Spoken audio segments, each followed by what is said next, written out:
Sarah Martinez stepped through the gates of the Metro Police Training Academy in downtown Portland, looking like she'd gotten lost on her way to community college.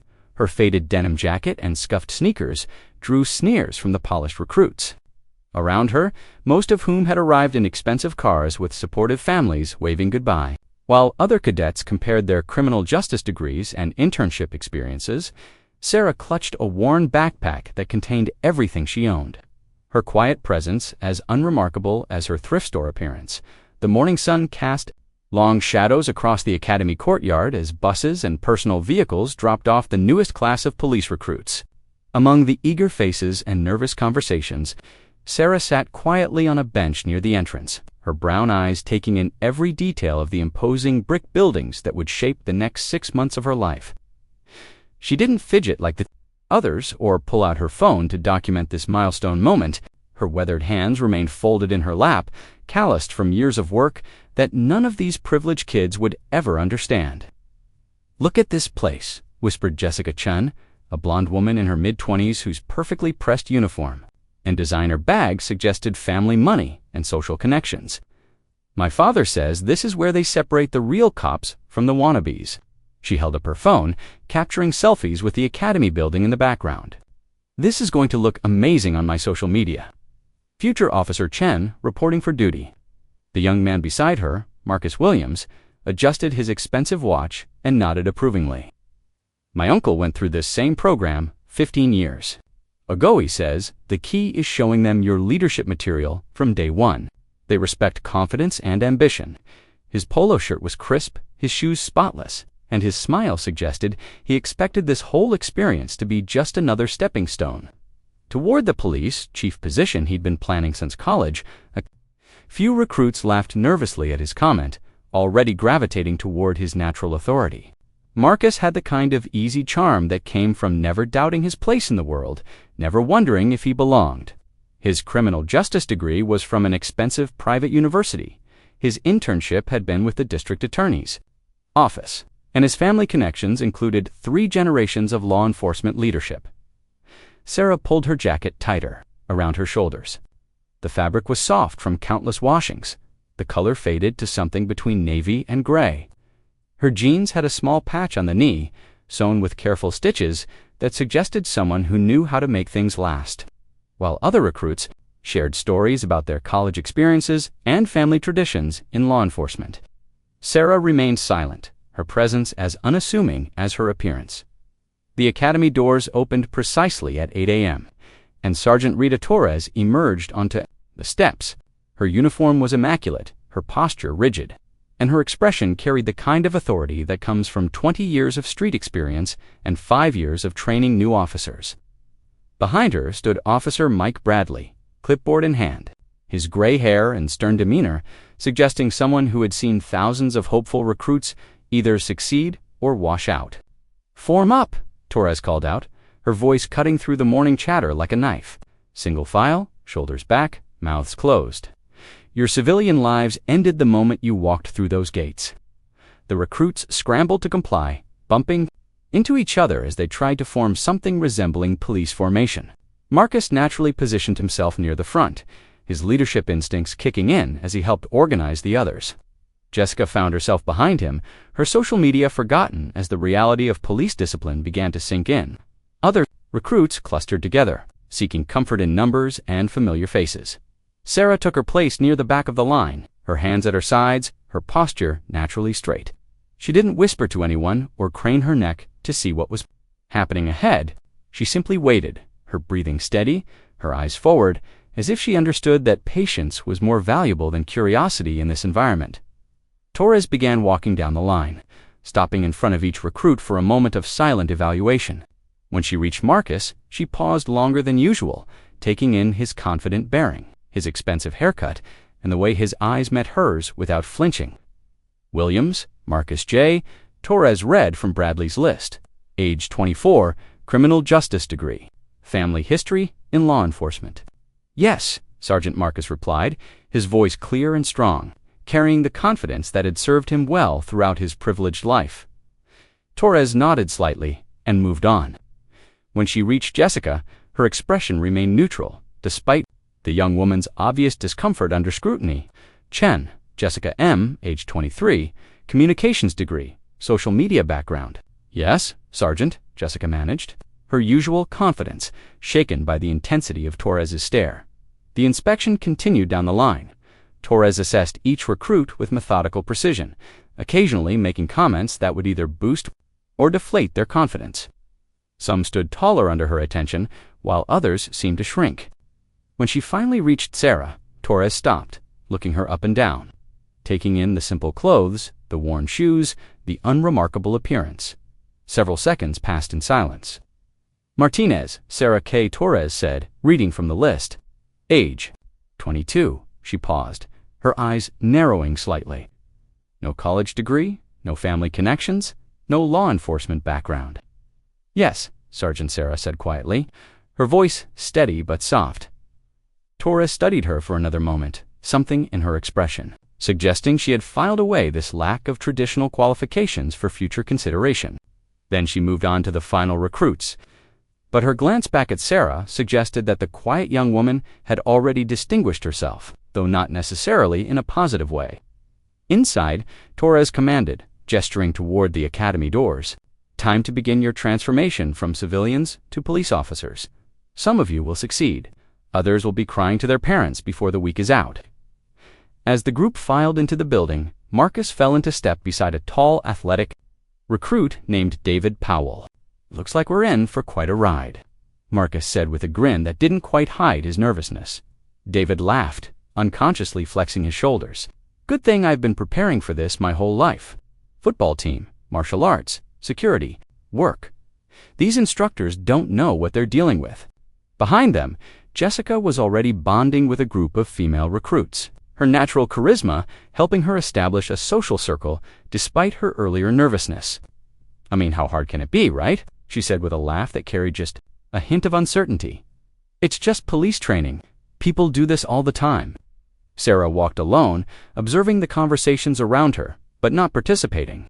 She noticed how quickly alliances were forming, how the recruits were already dividing into leaders and followers, confident and insecure.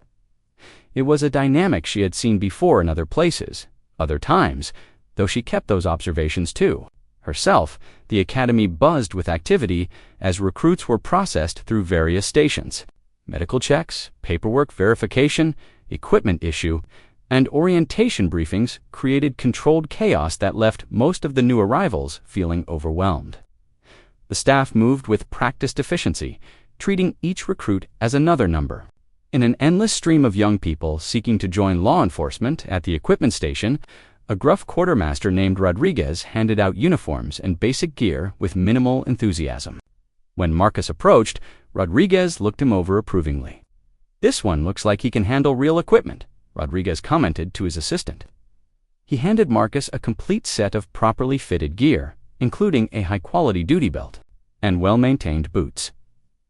When Jessica's turn came, Rodriguez was polite but businesslike, ensuring she received appropriate equipment without any special consideration. The same professional treatment was extended to most recruits based on their standard measurements and basic requirements. Then Sarah stepped up to the counter. Rodriguez looked her over, his expression shifting to something between irritation and dismissal. "What size?" he asked curtly. "Medium," Sarah replied simply. Rodriguez tossed a uniform across the counter without checking the sizes carefully. The shirt was clearly too large, the pants too long. When she reached for boots, he grabbed a pair from the reject pile, scuffed and worn, with loose laces that had been repaired multiple times. "These will do," he said dismissively.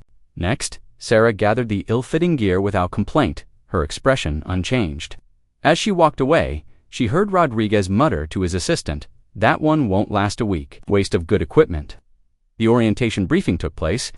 In a large auditorium filled with hard plastic chairs, Chief Patricia Anderson, a stern woman in her mid-40s with steel-gray hair and eyes that missed nothing, stood at the front of the room. Her uniform was immaculate, her bearing suggesting decades of law enforcement experience and hard-earned respect. "Ladies and gentlemen," Anderson began, her voice carrying easily to the back of the room without amplification. "You are no longer civilians. From this moment forward, you will be expected to meet the standards of professional law enforcement. Some of you think you know what that means. You are wrong." She paused, letting her words sink in. "Over the next 6 months, you will be tested physically, mentally, and emotionally. You will discover things about yourselves you never knew existed. Some of those discoveries will be pleasant. Others will not." Anderson's eyes swept the room, briefly meeting the gaze of several recruits. When she looked at Sarah, there was a moment of assessment, as if she too had noticed something that didn't quite fit the typical recruit profile. "Law enforcement does not care about your family's money," Anderson continued. "It does not care about your social media following or your college achievements. It cares about your character, your dedication, and your ability to serve and protect citizens under the most challenging circumstances imaginable." Marcus straightened in his seat, taking this as a personal challenge. Jessica shifted uncomfortably, suddenly aware that her carefully curated online persona meant nothing in this environment. Other recruits had similar reactions, some energized by the challenge, others intimidated by its scope. Sarah listened without visible reaction, her hands folded in her lap, her breathing steady. Something in her stillness suggested this wasn't the first time she had heard such words, though from whom and when remained her secret. As the ceremony concluded and recruits prepared to depart for their assigned dormitories, this wasn't summer camp or college orientation. This was the beginning of something that would fundamentally change who they were and how they saw the world around them. The quiet girl in ill-fitting gear had arrived at the Metro Police Training Academy carrying secrets that none of her fellow recruits could imagine. But those secrets would soon be tested in ways that would either validate her decision to hide them or force revelations that would change everything about how others understood her presence among them. Tomorrow would bring their first real test, and Sarah Martinez would discover whether her carefully maintained facade could survive the scrutiny of professional law enforcement training. Alarm shrieked at 0500 hours, cutting through sleep like a blade. Before most recruits could process what was happening, Sergeant Torres burst through the dormitory doors, her voice thundering across the room like a storm breaking over calm water. Up. Chaos erupted as 30 bodies tumbled from bunks, crashed into each other, and scrambled for uniforms in the dim emergency lighting. Marcus shot upright, his athletic reflexes serving him well as he grabbed his gear. Jessica yelped as she nearly fell off her top bunk. Her usual morning routine of careful makeup application now a luxury of the past. David was already pulling on his boots, his football training having conditioned him for quick responses. "Move it, people," he called out, adopting Torres's authoritative tone. "Time's wasting." In the chaos, several recruits couldn't find pieces of their uniforms. Of panic welled in his eyes. A sturdy woman named Lisa Evans helped him look, while struggling to secure her own equipment with shaking fingers. Sarah rose from her bunk with fluid motion, as if she had been awake long before the alarm sounded. Her movements were economical and precise. Uniform on boots, laced gear secured, all completed while others were still fumbling for socks. She was dressed and ready with 90 seconds to spare, standing quietly by her bunk as the frenzy continued. Around her, 3 minutes, Torres bellowed from the doorway. The scrambling intensified. With 30 seconds remaining, the last few stragglers burst from the dormitory and attempted to form something resembling police formation. They stood in rough lines, swaying slightly, breathing hard, uniforms askew. Most looked like they had been dressed by a tornado. Torres emerged and surveyed the disaster before her with the expression of someone examining roadkill. "Pathetic," she said simply. "Absolutely pathetic." She walked down the ranks, noting each violation of uniform standards. Untucked shirts, misaligned belts, unlaced boots, improperly secured equipment. When she reached Sarah, she paused. Her uniform was properly aligned, her boots correctly laced, her gear properly secured. Torres made no comment but marked something on her clipboard. "Physical training begins now," Torres announced. "Follow me to the PT field. Try not to embarrass yourselves more than you already have." The run to the physical training area was brutal. What Torres called a light jog felt like a sprint to most recruits. Marcus, relying on his college athletics background, managed to stay near the front of the group. Red with exertion, Jessica struggled after the first 100 yards. Her social media lifestyle having provided limited cardiovascular preparation, she gasped for air while trying to keep up, her perfect ponytail now a sweaty mess. By maintaining a steady rhythm, cross-country running had apparently been his high school sport. Sarah ran in the middle of the pack, her breathing controlled, her pace steady. She wasn't trying to lead or impress anyone. She simply moved with the efficiency of someone who understood that endurance wasn't about speed, but about sustainability. The PT field contained various exercise equipment that looked suspiciously like instruments of torture disguised as fitness tools. Pull-up bars, rope climbing stations, obstacle course elements, and equipment designed to test every aspect of physical capability. "Welcome to your morning routine for the next 6 months," Torres said, as the group caught their breath. "Every day we'll begin with physical training. Your bodies are soft, weak, undisciplined. We're going to fix that." Officer Bradley stepped forward, carrying a stopwatch. "First assessment, maximum push-ups in 2 minutes. This establishes your baseline. Some of you will surprise yourselves." Immediately, "I'll go first," he said, with the confidence of someone who had been lifting weights since middle school. "Williams, you're up," Bradley said, checking his stopwatch. "Standard position." Marcus dropped into push-up position and began cranking out repetitions with textbook form. His arms moved like pistons, his core tight, his breathing controlled. Time, Bradley called at exactly 2 minutes. Marcus stood, barely winded, and brushed dirt from his hands. *65, Bradley announced, making a note. Several recruits murmured appreciatively. David was next, and his football background showed immediately. His form was solid, his pace consistent, his competitive nature driving him to match Marcus's performance. 61, Bradley called when time expired. The assessments continued down the line. Jessica managed 28 before her form collapsed, leaving her gasping on the ground. Tommy surprised everyone with 43, his wiry frame more capable. Then his nervous demeanor suggested. Lisa Evans powered through 48 with grim determination, her farm background evident in her physical capability. When Sarah's turn arrived, nervousness. She settled into proper form and waited for Bradley's signal. "Begin." Sarah's push-ups were technically perfect. Her body moved as a single unit, her elbows tracking properly, her core maintaining rigid alignment. But what was remarkable wasn't her form, it was her consistency. No acceleration, no slowing down, no struggle, just mechanical precision, repetition after repetition, like she was powered by clockwork. Other recruits gradually stopped their conversations to watch. There was something mesmerizing about her steady rhythm, the way she seemed unaffected by fatigue or effort. Marcus frowned slightly, his competitive instincts recognizing that her pace would likely exceed his total. Time. Sarah stood smoothly, her breathing only slightly elevated. Bradley looked at his clipboard, then at Sarah, then back at the clipboard. 76, Bradley announced. The field went quiet. Several recruits exchanged glances. Marcus's confident expression shifted to something more calculating. Torres stepped forward, her eyes fixed on Sarah. "Martinez, where did you train?" Sarah met her gaze steadily. "I didn't, Sergeant. 76 perfect push-ups isn't natural talent," Torres said. "That's trained performance." "I stayed in shape, Sergeant," Sarah replied simply.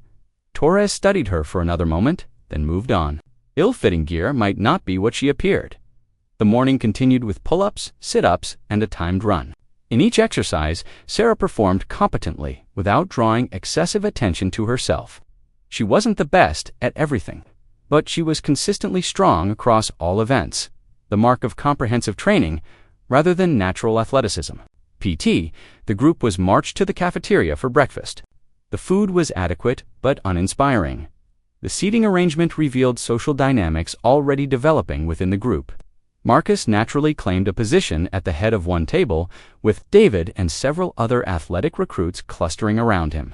Jessica established her own group of recruits, who seemed drawn to her social confidence despite her physical struggles. Sarah sat alone at the end of a table. Who was being excluded? Who was trying too hard to fit in? Something's not right there. David nodded, working through his eggs while he spoke. Nobody gets that strong by accident. "Maybe she's former military," suggested Tommy, who had managed to earn a seat at their table. Through his earnest attempts to fit in, Prior service would be on her file. Torres would have mentioned it. This is something else. Their conversation was interrupted by Jessica's group, who had migrated over seeking inclusion in what they perceived as the dominant social cluster. Are we talking about the weird girl? Creeps.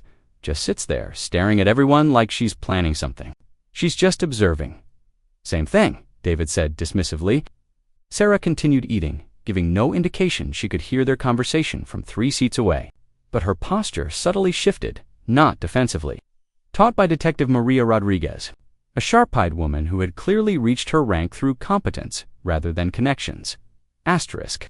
Rodriguez began, pacing in front of a wall covered with photographs of officers killed in the line of duty. She clicked through slides showing various police operations, highlighting moments when individual courage and quick thinking had prevented tragedies or solved complex cases. The police oath, Rodriguez continued, commits you to serve and protect, to uphold the law fairly and without prejudice, and to put the welfare of citizens above your own safety. These aren't just words. They're a sacred commitment to something larger than yourself. Sarah wrote these principles in a small notebook, her handwriting neat and precise. And organization, the afternoon brought defensive tactics training, where recruits would learn hand-to-hand combat techniques essential for law enforcement. The instructor was Officer Jake Rivera, a compact man with scars that told stories of real street encounters. Police work is personal, Rivera began, his voice carrying the authority of someone who had survived situations where theory became deadly reality. When your weapon is taken, when backup is minutes away, when everything goes wrong, the recruits stood in nervous silence, most having never experienced real physical confrontation beyond high school sports or minor scuffles. Demonstrations first, Rivera announced, means Marcus stepped forward immediately. Good, who's your partner?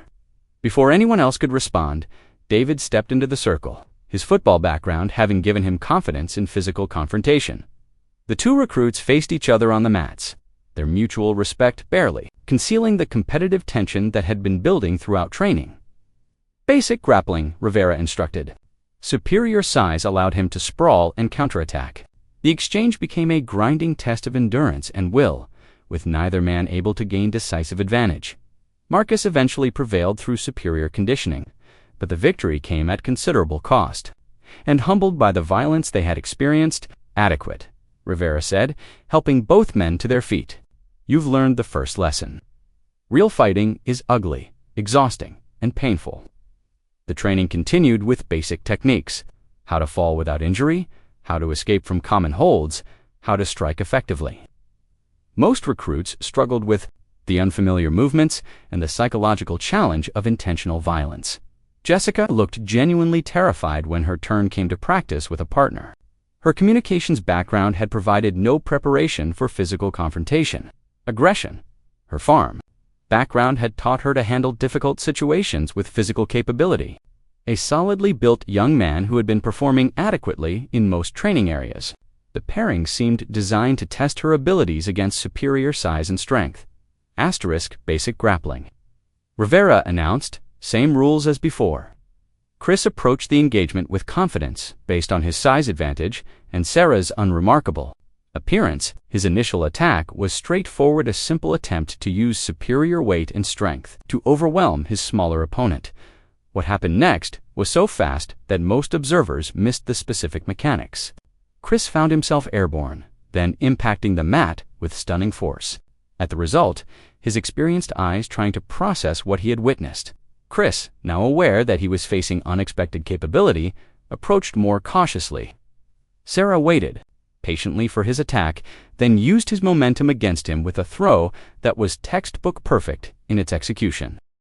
Stop, Rivera commanded, his voice carrying new interest.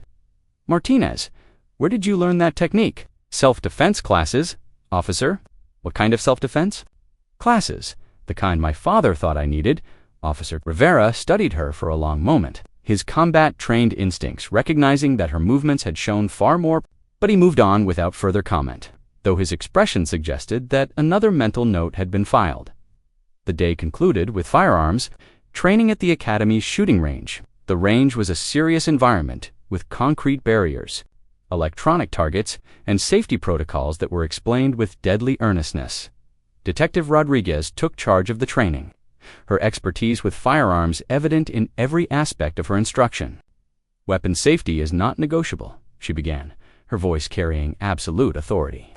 The recruits received detailed instruction in proper shooting positions, breathing techniques, sight alignment, and trigger control. The complexity was overwhelming for most dozens of small details that had to be coordinated simultaneously. To achieve accuracy, Marcus approached marksmanship with methodical precision. His engineering background helped him understand the mechanical aspects of shooting, and his competitive nature drove him to master the techniques quickly. David struggled with the finesse required for accurate shooting. His football background emphasized strength and aggression, qualities that worked against the steady control needed for marksmanship. His shots scattered widely across the target. Jessica was terrified of the weapons, her fear translating into tense muscles and erratic breathing that made accurate shooting impossible. Her targets showed impact patterns that suggested she was flinching with every shot. When Sarah's turn came, Rodriguez paid particular attention to her setup and form. The previous day's defensive tactics performance had marked her as someone worth watching. Sarah settled into firing position with the same fluid efficiency she had shown in physical training. Her breathing was controlled, her grip consistent. The electronic scoring system showed results that caused Rodriguez to check her equipment for malfunction: 10 shots, 10 hits in the center ring of the target. Not just good shooting expert level performance that suggested extensive professional training. Martinez Rodriguez called, her voice carrying a new note of professional respect mixed with suspicion. "Step away from your weapon and come here." Sarah complied immediately, her movements deliberate as safety protocols required. Rodriguez examined the target, then looked at Sarah's weapon, then back at the target. "Who taught you to shoot like that?" "My father," Detective Sarah replied simply. "What's your father's background?" Sarah hesitated for just a fraction of a second. "Law enforcement, detective, expert marksmanship." It wasn't unusual in recruits with law enforcement family backgrounds, but the level of precision Sarah had demonstrated typically required specialized training that went beyond what most officers received. As evening approached, the accumulated questions about Sarah's background had created an atmosphere of curiosity and speculation among both recruits and instructors. Her consistent superior performance across every training area had made it clear that she was far more than she appeared. The breaking point came during the third week's tactical scenario training.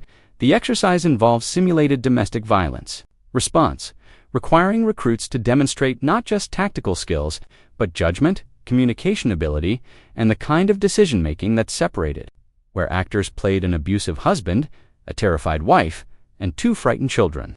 Success required de-escalating violence. Potential prosecution, Marcus's team approached the scenario with confidence and standard procedures. His leadership was decisive, his team coordination was effective, but his approach was predictable and relied heavily on authority rather than psychological understanding.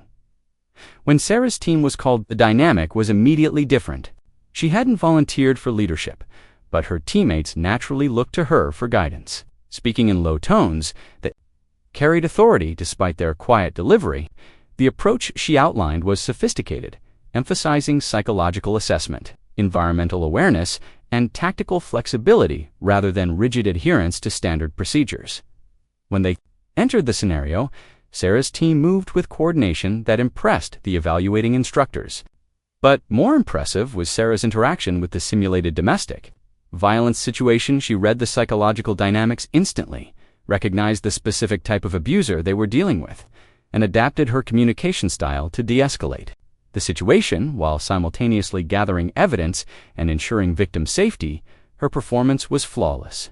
Not just technically correct, but demonstrating the kind of intuitive expression, shifting from casual interest to focused attention as she witnessed performance that exceeded anything she had seen in basic academy training. Torres Anderson called quietly, "Who is Martinez?" "Really?" Torres checked her clipboard, her own uncertainty evident. "File says no background, no connections, no prior experience, but her performance suggests otherwise." Anderson made a decision that would change everything. "Bring her to my office now." 20 minutes later, Sarah stood in Chief Anderson's office, her uniform properly aligned, her bearing reflecting the discipline she had been demonstrating throughout training. But Anderson's experienced eyes noticed details that others had missed: the way Sarah automatically assessed the room's exits, the unconscious positioning that kept her back to the wall, the subtle alertness that suggested someone trained to expect danger even in apparently safe environments. "Sit down, Martinez," Anderson said, gesturing to a chair positioned directly across from her desk. Sarah settled into the chair with the same fluid efficiency she brought to every movement, her hands resting calmly in her lap while her eyes remained fixed on Anderson's face. There was no nervousness, no defensiveness, just patient attention that suggested she had been expecting this moment.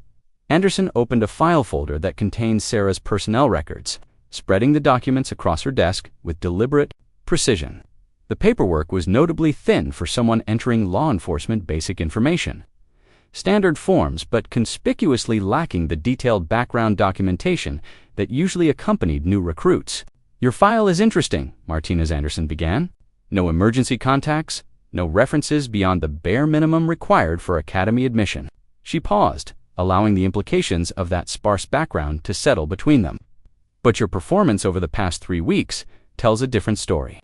Expert marksmanship, advanced tactical knowledge, superior physical conditioning, and crisis intervention capabilities that suggest extensive professional training. Those skills don't develop in a vacuum, and they certainly don't come from civilian self-defense classes." Sarah remained silent, her expression unchanged, her posture reflecting calm attention rather than defensive anxiety. Anderson leaned forward, her eyes never leaving Sarah's face. "I've been doing this for 25 years, Martinez. I've trained thousands of recruits, and I can recognize the difference between natural talent and professional competence. What you've demonstrated goes far beyond anything that matches your supposed background." The silence stretched between them, heavy with unspoken questions and carefully guarded secrets.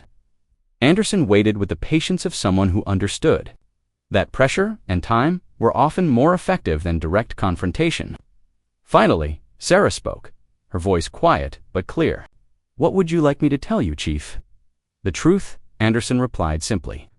"Starting with where you really learned to fight, shoot, and handle crisis situations at levels that match veteran officers." Sarah's expression shifted almost imperceptibly, revealing the first crack in the facade she had maintained for weeks. "I'm not sure you're ready for that truth, Chief." Anderson's eyebrows rose slightly. "Try me." Another moment of silence passed before Sarah made a decision that would change everything about how her presence at the academy was understood. "My father is Captain Robert Martinez," she said quietly. "My real training came from Detective Angela Harrison, who ran an undercover operations program that officially doesn't exist." The weight of those names hit Anderson like a physical blow. Captain Martinez was a legend in undercover operations, and Detective Harrison's program was whispered about in the highest levels of law enforcement command. Training initiative so classified that most people with sufficient clearance to know about it pretended it had never existed. "Detective Harrison died 2 years ago," Anderson said carefully. "Car accident during a surveillance operation." "Yes, Chief, I was her final trainee." Anderson stared at her for a long moment, processing implications that went far beyond anything she had anticipated. "Show me," she said finally.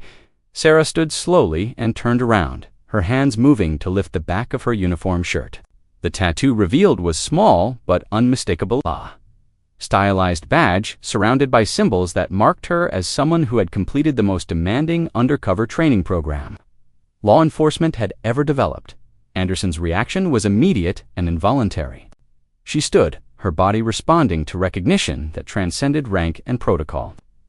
The tattoo represented something beyond normal law enforcement hierarchy, acknowledgement of capabilities that existed in a realm most officers never approached. "At ease?" Sarah said quietly, her voice carrying authority that transformed the dynamic between them. "This conversation doesn't leave this room."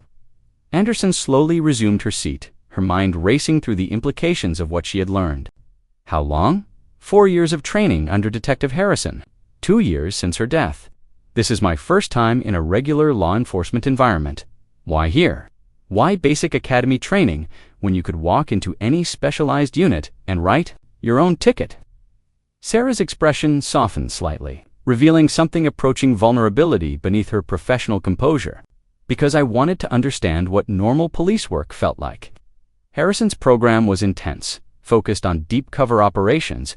I've never been around regular officers, never experienced standard training protocols. I needed to know if I could function in this environment without my specialized background defining every interaction. Anderson nodded slowly, beginning to understand the complexity of Sarah's situation. And instead, you've been demonstrating capabilities that make it obvious you don't belong here. I've been trying to blend in, Sarah said with a slight smile. That suggested she recognized the irony. Apparently, I'm not very good at being ordinary. The conversation was interrupted by a sharp knock on Anderson's office door. Before either woman could respond, the door opened to reveal Marcus Williams, his face flushed with anger and determination. "Chief, I need to speak with you about Martinez," he said, his voice carrying barely controlled rage. "The other recruits are demanding answers about her real background and qualifications." Behind Marcus, several other recruits crowded the doorway: David Powell, Jessica Chen, and others who had aligned themselves with his growing resentment of Sarah's mysterious superiority. Anderson's expression hardened instantly. "Williams, you were not invited to this meeting. Return to your quarters immediately." But Marcus was beyond caring about academy protocol. Weeks of accumulated frustration and wounded pride had driven him to a confrontation that would have consequences he hadn't considered. "No, Chief," he said, stepping fully into the office. "We deserve to know what kind of game she's been playing with all of us. Nobody is that good at everything without specialized training. And if she's been lying about her background, that affects everyone else's evaluations and standings." David pushed forward, his football mentality making him unwilling to back down. "From any confrontation, she's making the rest of us look incompetent because she's competing with advantages she hasn't disclosed. That's not fair competition, and it's not honest police work." Jessica added her voice to the confrontation, her social media instincts recognizing an opportunity to create drama that might shift attention away from her own struggles. "We have a right to know if someone has been deceiving all of us from the beginning. Trust is supposed to matter in law enforcement." Anderson stood slowly, her command presence filling the room with authority that should have sent the recruits scrambling for the door. But their anger and frustration had pushed them beyond normal respect for academy hierarchy. "You have approximately 10 seconds to remove yourselves from my office before I have you all expelled for insubordination," Anderson said, her voice carrying the kind of cold authority that had commanded respect in actual crisis situations. But Marcus was beyond retreat. "Then expel us, Chief. But first, tell us what Martinez's real story is, because we're not going to keep pretending that her performance is normal or fair." The confrontation had reached a point where backing down was impossible for anyone involved. Anderson realized that the situation had escalated beyond what could be contained through normal disciplinary channels. Sarah stood from her chair, her movement drawing every eye in the room. When she spoke, her voice carried a different quality than anyone had heard before: calm, certain, and absolutely uncompromising. "You want to know who I am?" she said, her eyes moving from face to face among the assembled recruits. "You want to understand why I can do things that seem impossible for someone with my supposed background." She turned slightly, her hands moving, to lift her shirt and expose the tattoo that Anderson had just seen. The small badge, surrounded by classified symbols, was clearly visible to everyone in the room. The reaction was immediate and dramatic. Marcus's face went pale as he recognized that he was confronting something far beyond what he had imagined. David stepped backward involuntarily, his competitive instincts recognizing a level of capability that rendered competition meaningless. Jessica's eyes widened as she realized that her accusations of deception had been directed at someone whose real qualifications were so far beyond anything she could understand. That tattoo represents 4 years of training under Detective Angela Harrison in a program that officially doesn't exist. Sarah continued, her voice remaining calm despite the tension filling the room. "I can do things that seem impossible. Because I've been trained to do things that are impossible, I'm here because I chose to be here, not because I needed to be here." Marcus found his voice, though it carried none of his usual confidence. "Why didn't you tell us? Why let us all think you were just another recruit?" Sarah's expression softened slightly. "Because I wanted to see if I could be just another recruit." I wanted to understand what normal police work felt like, without my background defining every interaction. But that's not fair to the rest of us, David said, his voice carrying confusion rather than anger. We've been competing against someone with advantages we didn't know about. You've been learning from someone with advantages you didn't recognize, Sarah corrected. Every technique I've shared, every suggestion I've made, every time I've helped someone improve their performance, that knowledge came from the best training law enforcement has to offer. You've all benefited from it, whether you realized it or not. The truth of her words was undeniable. Every recruit in the room had improved their performance through interactions with Sarah. Though most hadn't understood the source of her expertise, Anderson stepped forward, reasserting control over the situation that had spiraled beyond normal training protocols. This conversation is classified at the highest levels, she said, her voice carrying absolute authority. Every person in this room is now bound by security obligations that will follow you for the rest of your law enforcement careers. She looked at each recruit individually, ensuring they understood the gravity of what they had learned. Martinez's background and qualifications are matters of operational security. Any discussion of what you've learned tonight with anyone will result in charges that could end your careers before they begin. The weight of official secrecy settled over the room, transforming what had been personal conflict into something approaching national security protocol. Williams Anderson continued, her attention focusing on Marcus. You initiated this confrontation based on assumptions about fairness and competition. You now understand that those assumptions were wrong. Martinez's presence here has made every member of this training class better than they would have been otherwise. Marcus nodded slowly, his competitive instincts gradually being replaced by understanding of what he had actually been experiencing over the past month. The revelation changed everything about how they understood not just Sarah's performance, but the entire experience they had been sharing. She hadn't been competing with them, she had been learning from them while using her capabilities to help them, all improve beyond what they could have achieved otherwise. As the recruits filed out of the office with instructions that emphasized both the classified nature of what they had learned and the expectation that this knowledge would improve rather than complicate their remaining training, Anderson realized that the evening's events had transformed a routine training class into something far more significant. The following weeks brought a transformed dynamic within the academy. Sarah's true background was now known, but the knowledge had created unity rather than division. The recruits understood that they had been privileged to train alongside someone whose capabilities represented the pinnacle of law enforcement excellence. Graduation day arrived with ceremonies that acknowledged not just individual achievements, but the collective accomplishment of a class that had exceeded every performance standard in academy history. Sarah Martinez stood in formation alongside the recruits she had trained with, her presence no longer concealed behind carefully maintained facades, but openly acknowledged as someone whose contributions had elevated everyone around her. Chief Anderson delivered remarks that recognized both their individual achievements and the broader significance of what they had accomplished together. You have demonstrated that excellence is not limited to specialized units or classified programs, Anderson said. You have proven that ordinary people can achieve extraordinary things when they are provided with exceptional instruction and held to standards that challenge their assumptions about their own limitations.